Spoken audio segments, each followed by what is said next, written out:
예, 누리호와 히든 피겨스라는 제목으로 해서 이 누리호의 개발에 그 전후 막후 얘기를 같이 듣도록 하겠습니다. 자, 원장님 부탁드립니다.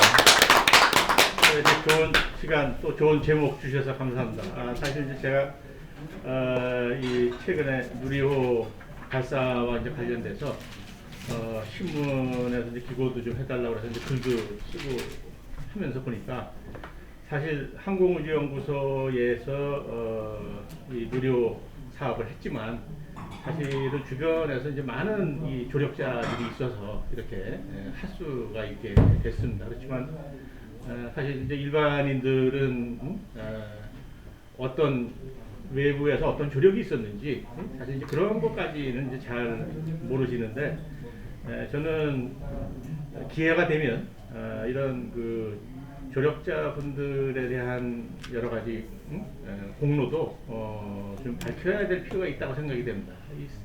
어떤 이런 대형 사업이 사실은 그 연구소에서 혼자 노력한다고 되는 게 아니고 정부의 어떤 지원이라든지 또 이런 것들이 꼭 필요한데 이런 대형 사업이 성공하고 나면은 완전히 그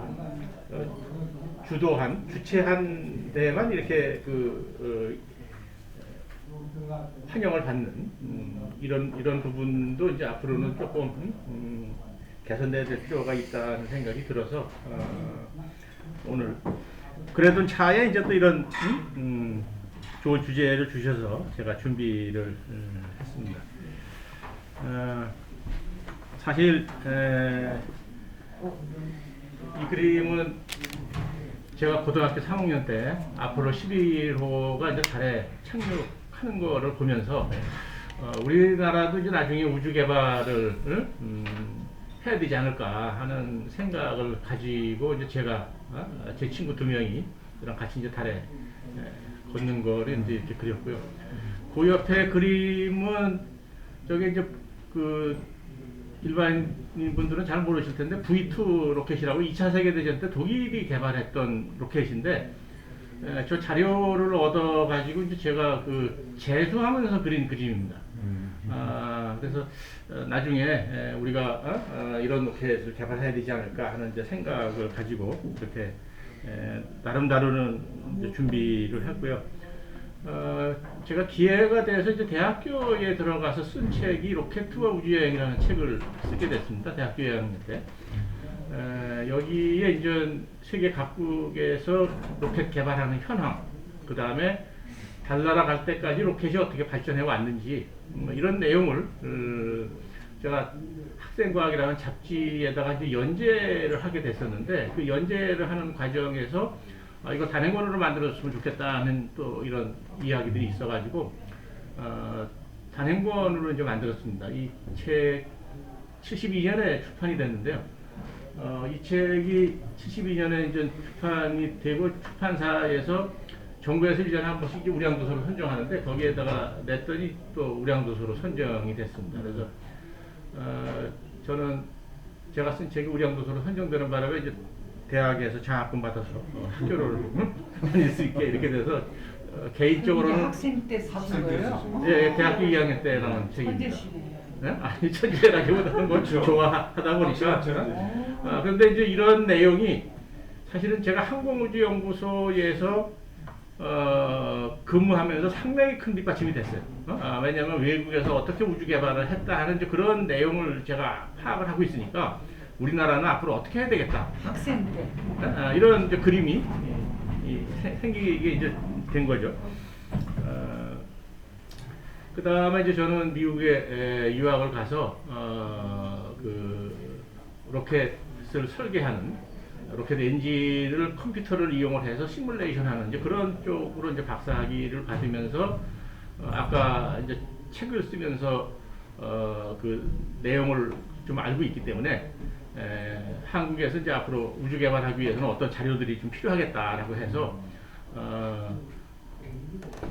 그런 자료들을 이제 수집을 좀 했습니다. 근데 그 자료들이 무슨 비밀 자료는 아니고 2차 세계대전 때 건데 이제 이미 다 공개가 된 그런 자료지만 우리로서는 이제 나중에 우주 개발하는데 필요한 그런 어떤 백업 자료를 준비를 하고 귀국을 했는데 마침 이제 항공우주연구소가 이제 설립이 89년 10월 10일 날 설립이 됐습니다.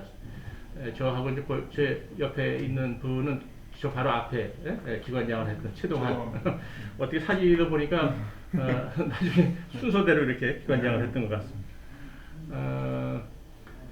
항공우주연구소가 설립이 되고 나서 바로 이제 89년 10월 10일 날 설립이 됐는데 89년 12월 5일 날 이라크에서 인공위성 발사를 시도를 합니다. 근데 그 발사를 시도를 하는데 이때 사용한 그 로켓이 뭐냐면 그 러시아에서 가지고 온 그 스커드 미사일을 가지고 합니다.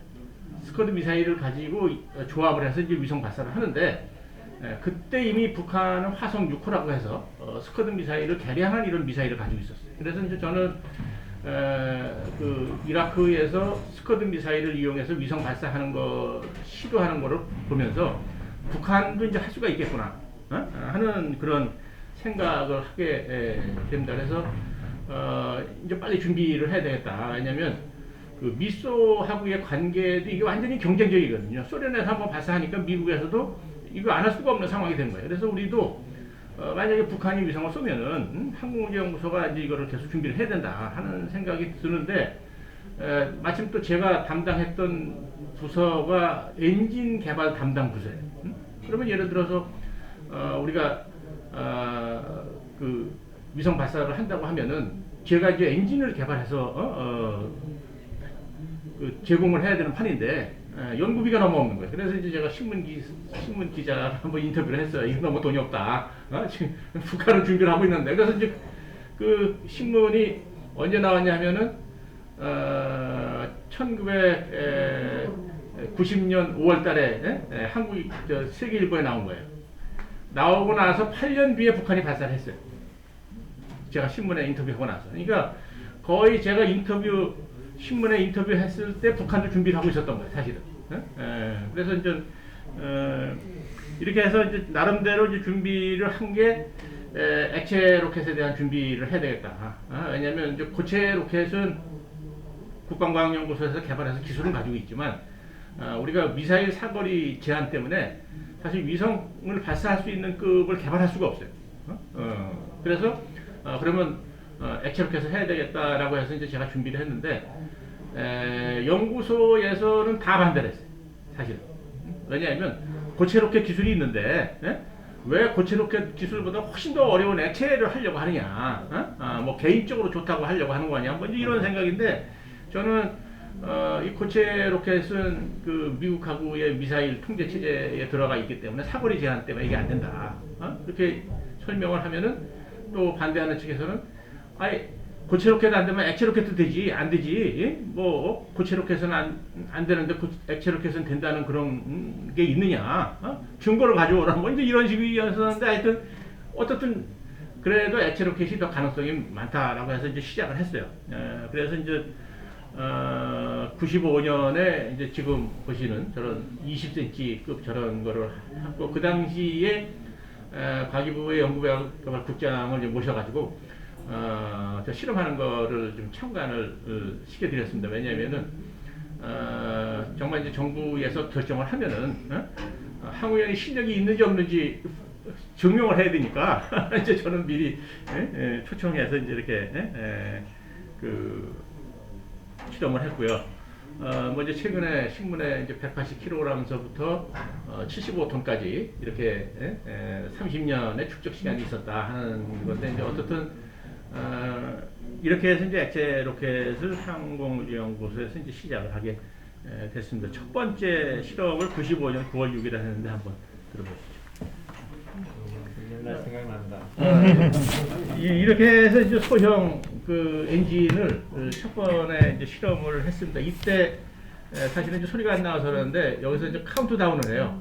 카운트다운을 한 분이 연구원이 이제 오승엽 박사라고 이제 이번에 그 누리호 엔진 추진기관 시스템 개발 부장, 총본부장, 총본부장이 이제 이때부터 이제 참여를 한 거죠. 그러니까 사실은 그 누리호의 그 75톤 엔진이라든지 이런 것들이 일반적으로 생각할 때는 뭐 10여 년 준비를 하겠구나 이렇게 생각하지만 사실 이제 연구원들이 95년부터 이렇게 참여를 했기 때문에 뭐 이제 거의 30년 이상 이렇게 한쪽 분야에 참여를 해서 이런 성과를 올릴 수가 있었던 거죠.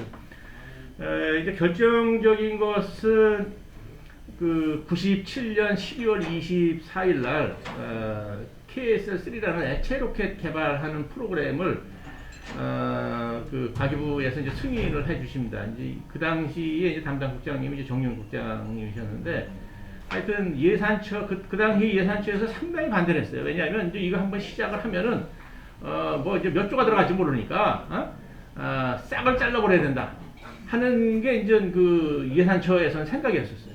그래서 그 당시에 뭐 국방과학연구소 같은 데서 이제 자문을 얻으니까 그거 학원 애들 몇 명 되지도 않고 걔들 할 수도 없다. 그러니까 이거 시작하면 안 된다라고 했는데, 그때 그 이제 정용 부장님도 이제 강력하게 추진을 했고, 또 그 사실은 하늘이 도왔습니다. 그 담당 그 당시에 예산처에서 반대하던 그 실장이 바로 이제 그 요거 결정하기 전에 중국으로 파견을 가게 됐어요. 이 파견 가면서 이제 이 과제가 이제 그 12월 24일 날 이제 크리스마스 선물로 이제 딱 이제 이게 돼서 이제 시작을 액체 로켓에서 이제 시작을 하게 됐습니다. 그리고 이제 발사장을 만들려면은 사실 이제 우주센터를 만들어야 되는데, 96년 6월달에 이제 국가위에 올렸더니 이제 이게 2등급을 맞았어. 2등급을. 그래가지고 이제 완전히 탈락을 한 거예요. 이게 과제가, 우주센터 건설하는 과제가. 근데 이제 그때 그 위원들 이야기를 들어보니까 잘 몰라가지고, 발사장이야 뭐 공항처럼 외국 거 써도 되지 꼭 국내에 만들어야 되느냐 하는 이제 이런 상황이에요. 그래서 이제 제가 그때 그 담당 과장이 우리 이제 이상호 과장님 찾아가가지고 이거 심각하다. 그래서 이거는 국가위에 내가 위원으로 들어가서 내부에서 설명을 하면서 조정을 해야지 이거 바깥에서는 안 된다. 그렇게 이제 제가 따가롭지 않으셨어요? 네? 뭐라고 리젝트 안 하셨어? 그래서 이제 제가 부탁을 드렸지. 국가의 위원을 좀 되게 해달라. 그랬더니 이제 어떻게 뭐 내부적으로 어떻게 해서 하여튼 위원을 만들어 주셨어요. 그래서 이제 내부에 들어가 가지고 전부 이제 그 심의위원들을 다 설득을 한 거야. 이게 뭐 말이 되느냐 해가지고, 그리고 이제 국회의원들도 이제 도와주시고 해가지고 그 다음 해부터 이제 이게 예산이 살아났습니다. 그 당시에 이제 여기 사진은 최석식 그 당시 이제 실장인데, 제주도에 이제 우주센터 사업 설명하러 갔다가 이제 혼나고 이제 후보지 조사도 하고 이렇게 제주도에서는 무슨 우주센터냐 해서 이제 전부 다 반대를 했었죠. 하여튼 이런 상황 속에서 어떻든 이제 그 과기부에서 이제 주도적으로 해주셔가지고 우주센터도 이제 저희가 건설할 수 있게 이렇게. 이상목 차관님이 물꼬를 터주신 거예요. 그럼요. 예. 우주센터 건설하는데. 이거 안 된다는 거 아니에요?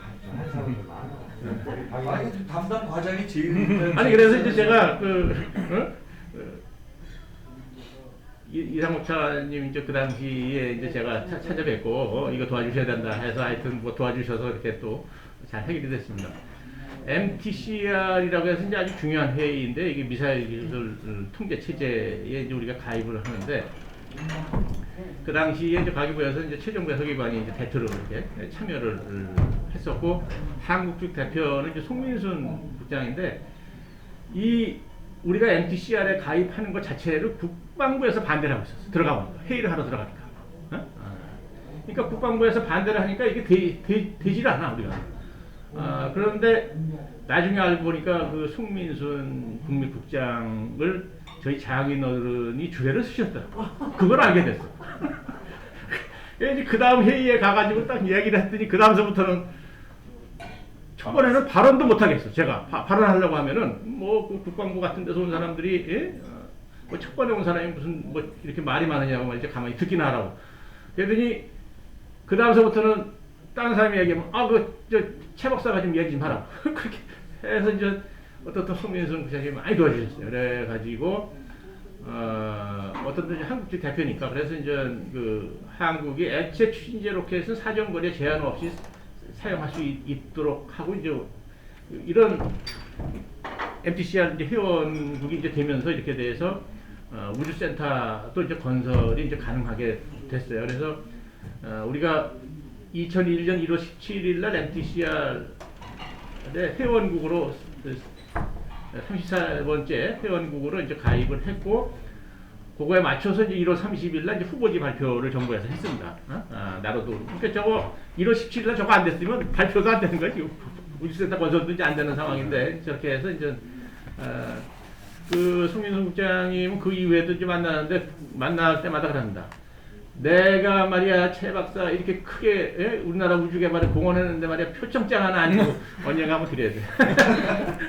모셔가지고. 그러니까 이게 이렇게 그 사실은 그 조력자들이 참 많이 계신데 우리가 모르는 그런 분들이 참 섭섭해하십니다. 여기 최 박사님이 저 단계별로 거기에 공헌하셨던 좀 성함을 좀 기억하죠. 저거 되게 중요하다고 생각해요. 예.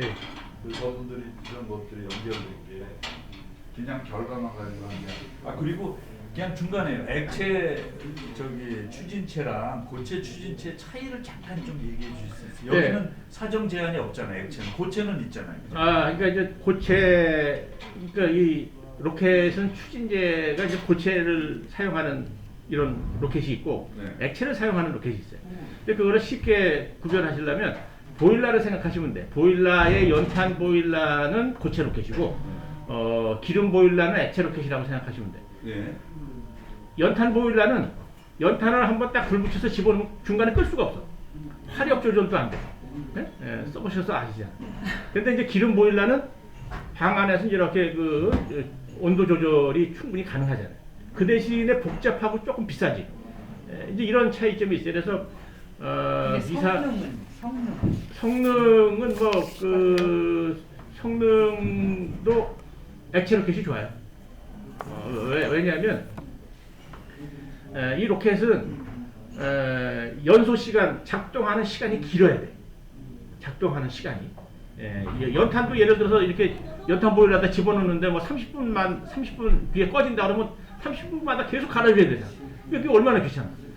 고체 로켓은 이 작동하는 시간이 두께의 관계가 있어요. 그러니까 작동 시간을 길게 해주려면 로켓의 직경이 커져야 돼. 그런데 이 직경이 커지면 그 고체 로켓은 속에서부터 바깥으로 이렇게 태워가는데 균일하게 타질 않아. 그러니까 예를 들어서 어떤 데는 빨리 타고 어떤 데는 늦게 타고 그러면 이게 폭발해 버린다. 그러니까 이게 똑같이 균일하게 타야 돼. 그러니까 그 고체 로켓은 대형화하는 기술이 상당히 어려워요. 그러니까 인공위성은 주로 액체 로켓이고 미사일은 고체 쪽 아닌가요? 지금은 이제 그렇게 됐죠. 예. 지금은 이제 그렇게 돼서 미사일은 이제 고체 추진제를 사용하는 로켓으로 사용하고 우주 발사체는 이제 액체를 사용하는. 그게 이제 위성 액체를 쓰면 액체를 그 연료 채우는 시간이 필요하잖아요. 근데 미사일은 갑자기 팍 쏴야 되는데 그거 하는데 다 들킬까봐 그거는 고체로 하고. 그 스커드 미사일이 그런 그 중동 전쟁에서 많이 사용을 했는데 사실은 스커드 미사일도 운반할 때는 빈통으로 운반한 다음에 발사하기 직전에 추진제를 집어넣어요. 액체. 아니 고체. 액체. 그러니까 이제 추진제 집어넣는 시간이 한 1시간쯤 걸리는데 그때 이제 그 공격을 많이 받았죠. 그래서 이제 요새는 액체 추진제는 이제 대부분 우주 개발하는 데 많이 사용을 하고 고체 로켓은 이제 미사일에 사용을 하는데 우리나라 같은 경우에는 이제 국방과학연구소에서 이제 미사일 개발을 오래전부터 하다 보니까 이제 고체 로켓 기술은 많이 있었는데 액체 로켓은 그동안에 전혀 연구가 안 됐던 상황이죠. 사실은 이제 그 군사적으로 사용할 필요가 없으니까.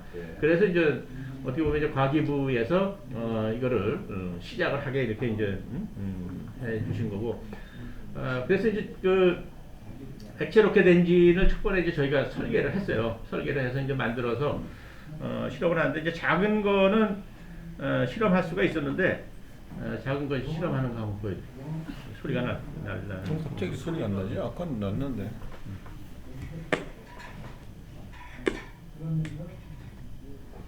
네, 뭐 소리 난다고 생각하시고.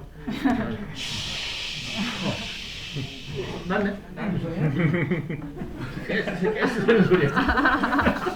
그때 난 거예요? 어우, 파워풀하네. 또 실력이 있던데. 물꼬를 트신 분이니까. 그 이제 저희가 액체 엔진을 만들었는데 액체 엔진을 만들면은 이걸 실험을 하는 장소 시설도 있어야 돼요. 근데 이제 국내에는 실험하는 시설이 없었어. 그래서 항우연 내에다가 이제 설치를 하는데 첫 번에 이제 만든 엔진은 이제 실험할 수가 없어서 러시아에다가 보냈어요. 러시아의 엔진 연구소에다가 보내가지고 저기서 이제 실험을 이제 저희가 용역을 받았는데 첫 번에 보냈더니 이게 실험하다가 터지면 우리만 손해다라고 해서 실험을 안 해주려고 그래. 그래서 이제 그때 제가 또 이제 날라가서 앞으로 계약할 게 많다. 돈도 많으니까 이거 실험을 꼭 해줘야 된다고 해서 이제 저 연구소의 그 간부들을 전부 그냥 모스크바 시내의 그 한국 한정식집으로 모셔가지고 불고기 파티를 해줬더니 그 다음날 바로 불을 붙여줬어. 확실히 이제 불고기 때문에 이게 불이 이제 붙어가지고. 불을 붙이셔서 그러고 나서 이제 그 첫 번째 실험에 성공하고 나서 이제 거의 저희 그 연구원들 거기에 그 연구실 하나 만들어줬는데 이제 거기서 연구원들이랑 같이 보드카로 저렇게 축배를 드는 그런 광경이고요. 그분들 김치 잘 먹어요. 근데 이제 이 당시에 그리고 저 앞에서 설명하는 사람이 그 소장인데 홍삼을 그렇게 좋아해요. 홍삼을 어떻게 인삼 소문으로 들어가지고 제가 출장 갈 때마다 그냥 홍삼만 사다 주면 입이 그냥 하여튼 뭐 홍삼이 덕을 많이 봤습니다. 이렇게 했는데 이때도 이제 MTCR 때문에 엔진이 이제 1분 동안 작동을 해야 되는데 자기네는 8초까지밖에 실험을 못 해준다. 그래서 이제 8초까지만 러시아에서 실험을 하고 이제 나머지는 항우연 내에 이제 실험 시설 건설한 데서 실험을 해서 이제 저희가 이거를 발사를 하게 됩니다. 뭐 이제 최근에 뭐 뉴스에 러시아에서 이제 여러 가지 뭐 지원을 많이 했다 뭐 이제 이런 이야기들도 있는데 지원을 받은 거는 사실이에요. 이런 어떤 실험 같은 거를 이제 거기서 해준다든지 하지만 기술 이전은 없다고 생각하시면 돼. 안 해줍니다. 예를 들어서 그 서울에 유명한 빵집이 있다. 빵은 마음대로 팔지만 빵 만드는 방법은 안 가르쳐 주는 거랑 마찬가지예요. 그래서 사실 특히 이 엔진 부분은 저희가 이 작은 것부터 계속 키워가면서 독자적으로 75톤까지 우리가 독자적으로 개발을 했다라고 이제 생각을 하시면 됩니다. 그거는 그 주지를 않고 제가 보니까 갖고 와도 못해. 갖고 와도 저도. 왜냐하면 이게 수준이 너무 높아가지고 뭐가? 수준이 너무 높아서 제작을 할 수가 없어. 이게 모형만 만들어서 되는 게 아니거든 사실. 그래서 결국은 이제 우리 수준에 맞게끔 이제 저희가 개발을 해서 그 2002년에 이제 이것도 거의 100% 저희가 독자적으로 개발을 뭐 소리가 안 나오니까 참 소리가 죄송합니다. 소리 나오게 안 돼. 네? 아니 그 글쎄 했는데 아까 나왔잖아. 아까 저기는 됐는데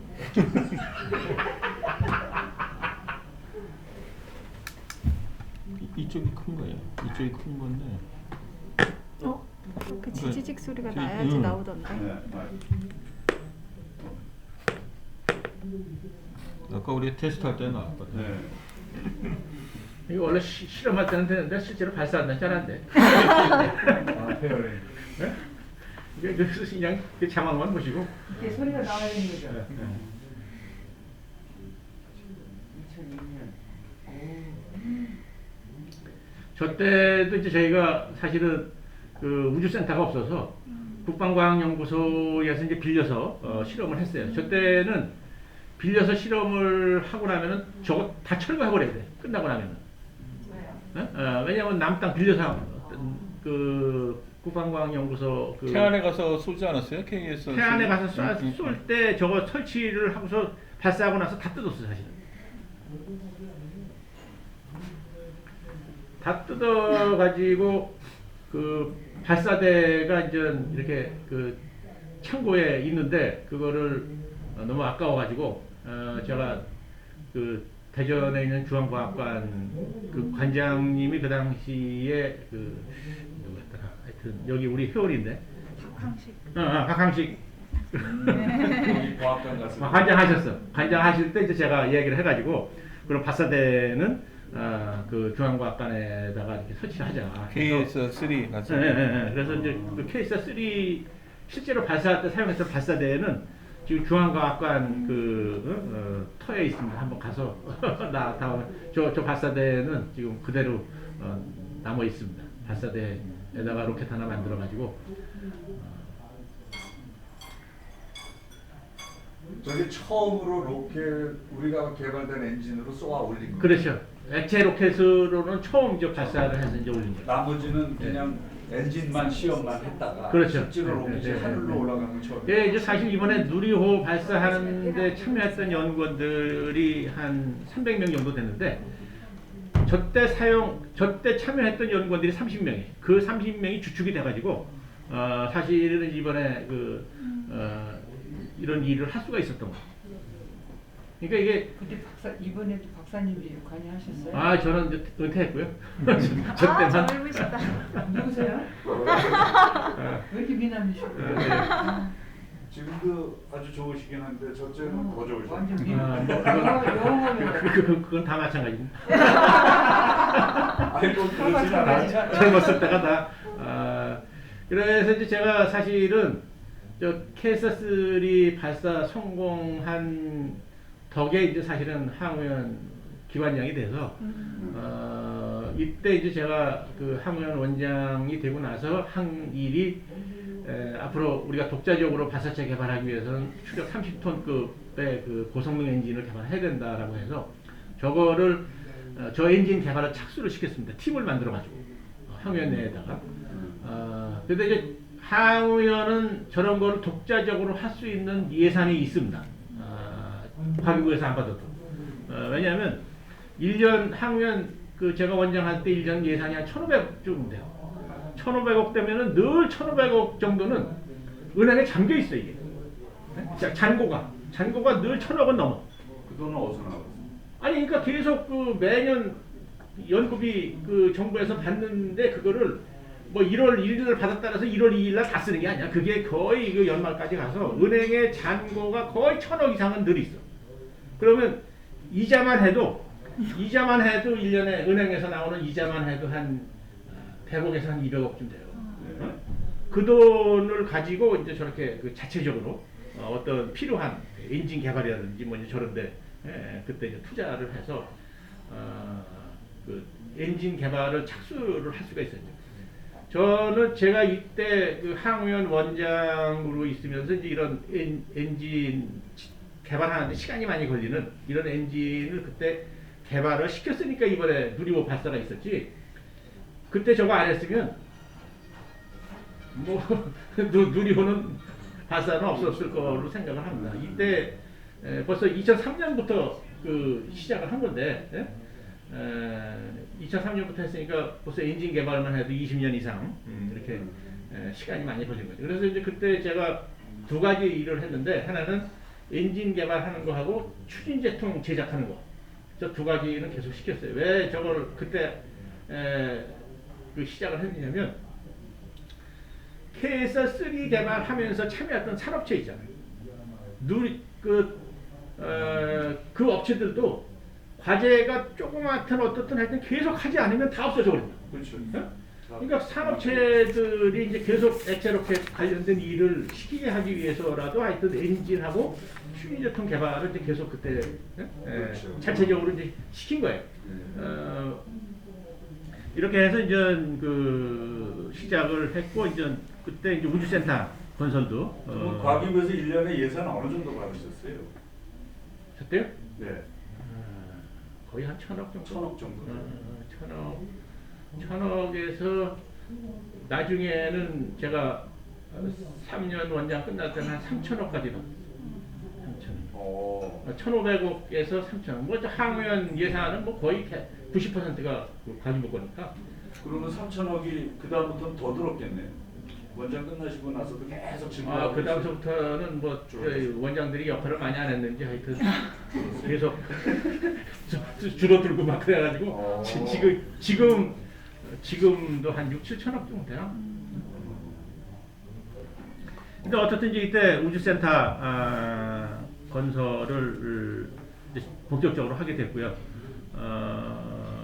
그리고 이제 이때 그 노무현 대통령, 오명 장관님, 그다음에 박기영 과기보좌관, 또 정영국장 러시아에 가서 러시아랑 이제 한러 우주 기술 협정 체결을 함으로 해서 이제 그 나로호를 할 수 있게 되는데, 나로호 사업을 하면서 이제 저희가 사실 이제 우주센터에서 이제 로켓에 추진제 집어넣고 발사하는 그런 여러 가지 시스템 같은 거를 다 이제 배울 수가 있었죠. 사실 뭐 공항만 건설한다고 해서 운영이 되는 건 아니니까 운영 기술도 이제 배워야 되니까 저희가 어쨌든 이제 나로호 사업을 하면서 일단 로켓 개발하는 거는 이제 저희가 30톤 개발하는 걸 자체적으로 했으니까 나머지는 그 저희가 이제 나로호를 통해서 많이 이제 배우게 됐고, 그러고 나서 이제 저희가 그 누리호 사업을 이제 시작을 했습니다. 그래서 누리호에는 이제 엔진 추력이 75톤짜리, 7톤짜리 이렇게 두 가지가 들어가는데 이거를 이제 다 국산화를 해서 이제 중간에 저희가 또 그 우리 이상목 차관님이 차관하고 계실 때 제가 찾아가 가지고 시험 발사를 중간에 한번 해야 된다. 이거 그냥 원래 계획에는 이번에 발사한 것처럼 3단형을 그냥 발사하는 걸로 돼 있었어요. 그런데 중간에 점검을 좀 해야 된다라고 해서. 근데 잘 못 미쳤죠 이번에 할 때. 뭐 어디로? 그러니까 어떻게 보면은 이번에 그 3단에서 문제가 생겼는데 1단하고 2단은 미리 한번 시험을 한 거예요. 그래서 이제 그 시험 발사체 발사하는 거를 이상목 차관님이 차관하실 때 이제 제가 나서 이거는 좀 포함을 시켜야 된다라고 해서 별도로 이제 추가를 한 거죠. 그래서 어떻게 보면은 이 로켓은 실제로 발사를 통해서밖에는 실험을 할 수가 없어요. 지상에서 아무리 실험을 해도 우주에 올라가면 또 상황이 달라져. 그러니까 이번에 그 3단에서 문제가 생긴 거는 다른 나라도 마찬가지예요. 왜냐하면 이 로켓이 발사가 되면 이제 이렇게 수직으로 올라가는데 3단 마지막 부분에 가면 이제 이게 거의 수평이 돼. 지구 궤도에 따라서. 수평이 되면은 이제 이 속에서 추진제 상황이 이 수직으로 올라갈 때랑 달라지거든요. 특히 액체니까. 액체니까 이게 그 출렁거리기도 하고 그러다 보니까 이게 끝 부분에 가서 이제 잘 안 들어갔거든 이게. 그래서 사실은 그때 제가 그 차관님한테 요 2단만 떼어서 실험을 하는 것도 좋지만 그렇게 하고 난 다음에 2단 위에다 3단까지 달아서 한번 실험을 하면은 더 좋을 수도 있다라고 했는데 뭐 이제 그것까지는 예산 문제가 많이 포함이 돼서 안 됐지만 어떻든 시험 발사를 추가로 했기 때문에 제 생각에는 2단까지라도 제대로 이번에 성공하지 않았나 싶은 생각이 듭니다. 그래서 큰 역할을 하셨습니다. 그때는 시험을 두 번, 세 번을 하라고 그랬어요. 근데 항우연이 딱 예산을 따져보니까 한 번밖에 못 하겠다고 그래서 글쎄. 할 수 없다 그런 거지 뭐. 나는 근데 어떻든 이 이제 시험 발사 부분이 이제 첫 번의 계획에서는 빠져 있었던 건데 이제 그걸 나중에 차관님이 이제 추가를 해 주셔가지고 모르는 거 하는 거니까 뭐 저렇게 미리 한번 해보는 게 중요한 거죠. 그렇죠. 그러니까 외국에서는 실제로 이렇게 3단형을 발사하기 전에 1, 2, 3단을 별도로 띄워가지고 전부 그 비행 시험을 합니다. 그렇게 해서 이제 문제가 없을 때 이제 종합적으로 발사하는데 우리는 뭐 연구원들이 지금 자신도 있고 돈도 없고 그러다 보니까 이제 이렇게 중간에 스킵을 하는 부분들이. 그러면 이게 순전히 뉴스 우리나라가 개발해서 했다고 그랬는데 네. 그전에 러시아에서 뭐 갖고 왔을 때는 수준이 안 맞았다는데 이거는 그냥 우리가 순전히 개발한 거예요? 아까 우리가 순수히 개발했다고 그랬잖아요. 아니 그러니까 이번에 그것이 연맥해서 이어진 거죠 이번에. 그렇죠. 네. 이게 계속 그 아주 작은 것부터 이제 우리가 독자적으로 해왔기 때문에 이제 그 노하우가 있어서 이제 큰 것까지도 할 수가 있는 거죠. 소련에서 와서 도와줄 때 그때는 안 그거- 됐다 그랬잖아요. 우리 기술하고 안 맞아서 수준하고. 그런데 그거는 이제 뭐냐면 질문이 너무 많아서 배가 고플 것 같아. 다 끝나고 질문하시죠. 그래서요 배고파 사실. 나 지금 뭐라 그러세요? 아니, 일단 세미나는 끝내고 네. 예. 이렇게 해서 이제 그 시험 발사체는 이제 성공적으로 그 시험이 됐고요. 그 다음에 이제 75톤짜리를 묶어가지고 최종적으로 이제 실험을 했습니다. 이때는 이제 문 대통령도 이제 현장에 가서 실제로 이제 실험하는 거 다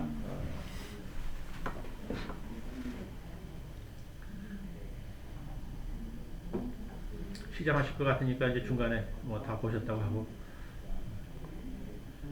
이렇게 해서 어떻든 뭐 이제 저는 개인적으로 거의 한 50년 동안 이렇게 생각했던 게 어떻든 이렇게 이루어져서 과기부에서도 도와주시고 또 제 후배들이 열심히 해서 이렇게 도와주셔서 참 감사하고요. 이번 발사할 때는 이제 저는 KTV에서 가서 해설을 했었습니다.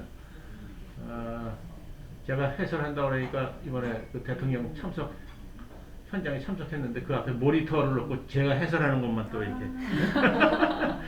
이 KTV는 이 정부에서 운영하는 방송국입니다. 그래서 제가 놀란 것은 가보니까 카메라 기자서부터 PD 전부 다 공무원이에요. 그러니까 공무원이라고.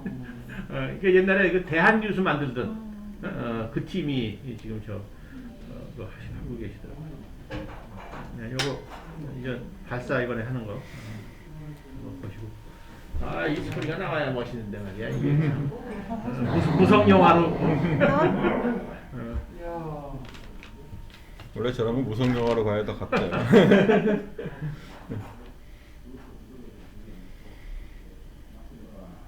근데 저게 이렇게 화면으로 보면은 뭐 이렇게 크게 안 보이는데 저거 높이가 50m짜리거든요. 이거 현장에서 보면은 정말 참 엄청납니다. 이 50m짜리가 저렇게 불을 품으면서 이렇게 상승하는 걸 보면은 소리가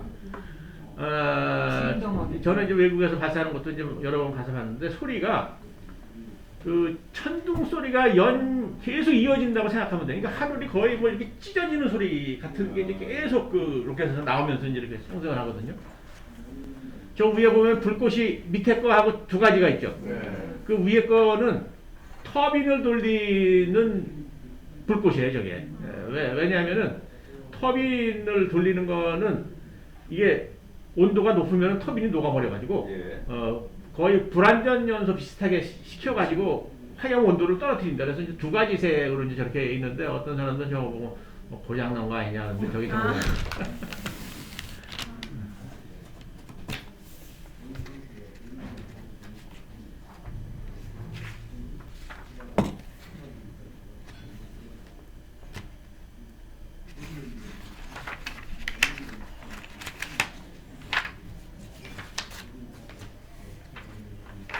이렇게 해서 하여튼 이번에 실험하려고 하는 거는 거의 다 이제 성공적으로 실험이 됐어요. 그래서 이제 제가 계산을 해보니까 1.5톤급